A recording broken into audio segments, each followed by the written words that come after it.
So the next and the last part of today's, okay, so is Aoula. Yes. Okay, thank you, Professor. Thank you, Si Mohammed. And good morning. I hope you... Good morning. It's a transitional period. Yeah. Good morning, afternoon. Good morning. Okay, I hope you enjoyed the last part with my colleagues and friends. And my part actually is a continuity of what Younes and Si Mohammed has mentioned, the issues of first language acquisition. But before, I'd like to start with questions that gives the floor to the presentation. So the first question, do children practice their language? If so, how? The second question is, what is the role of the frequency of hearing and producing items in the acquisition of those items? So these questions gives us the floor to two major issues, which is practice and frequency. So let's get started. Practice and frequency. Practice of the language is common among children, especially in the early stages of acquisition. Actually, children in the early stages of acquisition try to play with the language and practice it as they play with objects and so on. So practice is the key to habit formation by operant conditioning, and we have seen this with Mohammed Akhawaz. We've seen that theorists of first language acquisition were influenced by behaviorism and so on. So practice here, which is the association and repetition, has to do with habit formation and operant conditioning. So to put this into practice, Rudd and Wire found that her children produced rather long monologues in bed at night before going to sleep. Rottweiler did an experiment on her children and she recorded them at night before they go into sleep, and this is what she found. For example, children produced the statements, what color blanket, what color mop, mommy's homesick, where is mommy, homesick, where is mommy sick, Mickey's sick. If you see, there is no sense, but from the part of children, these sentences are very important because they are trying to practice language and to figure out language. So, by practicing the language, children's inclination is to play with the language, the same as they do with objects and events around them. Practice can also be done in terms of comprehension practice. We cannot say that practice is just speaking, but also practice is more than that. Practice is comprehension practice, which is the frequency of linguistic input of the child. And we're going to see this into details. So Brown and Hallon argued that the frequency of occurrence of a linguistic item in speech of mothers was an overwhelmingly strong predictor of the order of emergence of those items in their children's speech. And here children were affected by mother's speech because they are near to them and so on. So, but this is not generally the case. Children may not necessarily influenced by mothers. They can also create their own language by what we call telegraphic speech. They can, for example, omit certain words, certain prepositions, and auxiliary verbs, for example. McNeill, 1968, found that a Japanese child produced the Japanese postposition ga, because Japanese language has postposition, unlike, for example, English or French. So ga more frequently and correctly than another contrasting postposition wa, which is an equivalent to ga, even though her mother was using wa as twice as ga. So the child tried to produce his own postposition. Even though her mother was using wa, he tries to use ga, which is more easier to him. The reason why the child chose that is that ga is more important grammatically for the child. Ga was more meaningful on the deep structure of level, and the easier pronunciation of ga. These are the reasons why the child chose ga over wa.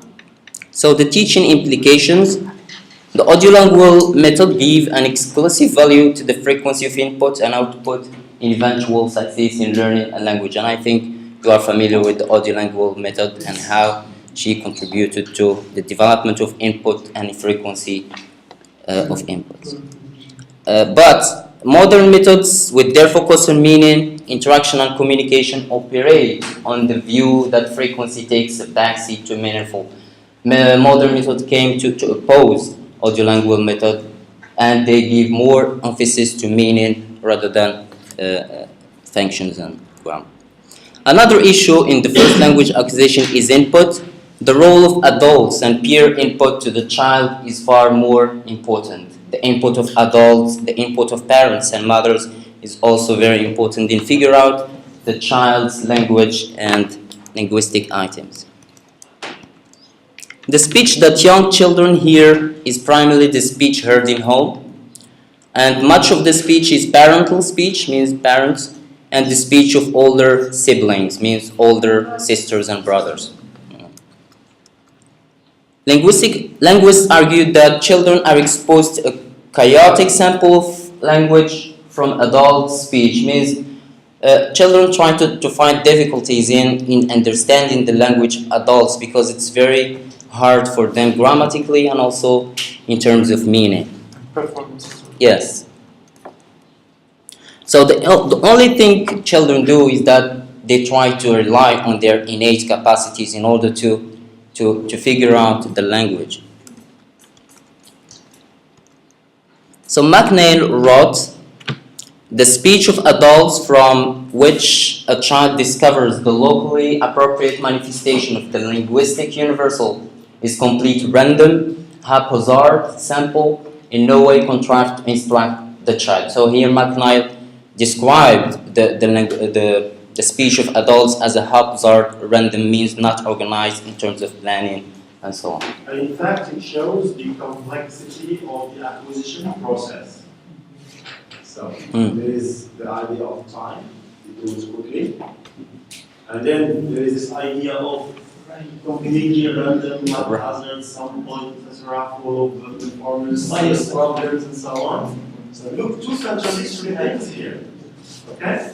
But yet, they come up to do that in a short period of time. So that's why they refer to this idea of intelligence. Yes, thank you.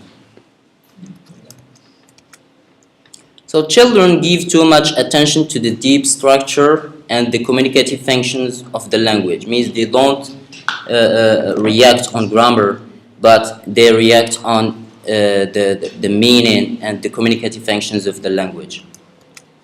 For example, if a child says, "That's Harry," and the parent says, "No, that's John," the child might willingly self-correct and say, "Oh, that John," but still there is a mistake there, which is that. And by the time children will, after consistent repeated models in meaningful context, will correct his mistake and replace that to that. The process of development. Yes. So here is just a summary to what we have mentioned. Adults' input, interaction, and environment plays an important role in the development of child's acquisition. Another issue is discourse, and not only parental input, which is significant in the child's development of conversational rules, but also the interaction with peers and of course with other adults plays an important role also. So Sinclair and Coulthard proposed that conversations can be examined in terms of initiations and response. Children initiate and also respond to conversations. The child learns not only how to initiate a conversation, but also how to respond to another initiating utterance. The story of Sinclair and Coulthard is really particular to, very relevant to classroom discourse. Initiation, Yes. response, okay, feedback. They have come up with this term, these terms in classroom discourse. Initiation, response, feedback. Initiation from the teacher, response from the student, feedback from the teacher. They are very popular. So children do not learn language from hearing the conversation of others and from listening to the radio, and must instead acquire it in the context of being spoken to. At a young age, children learn that utterances have both a literal and an intended or functional meaning. Children also understand behind the lines of speech, let's say pragmatic meaning, for example. Denotative and connotative.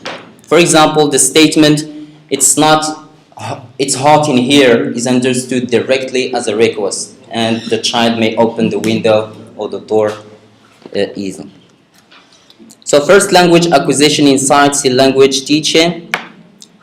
Gouin created series method through the insights that he gained seeing his young nephew mastering the first language. A generation later, it became to be known as the direct method. And also, you are familiar with the direct method and its principles. The basic premise of Bertline's method was that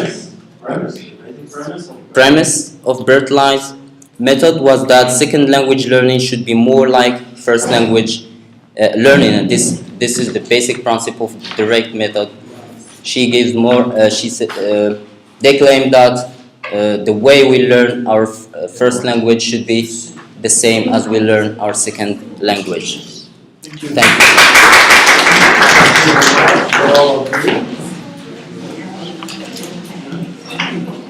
So I think we're going to stop in here. So it was a very nice morning. Go through. And as they say, هكذا ترقى الأمم. Okay. If you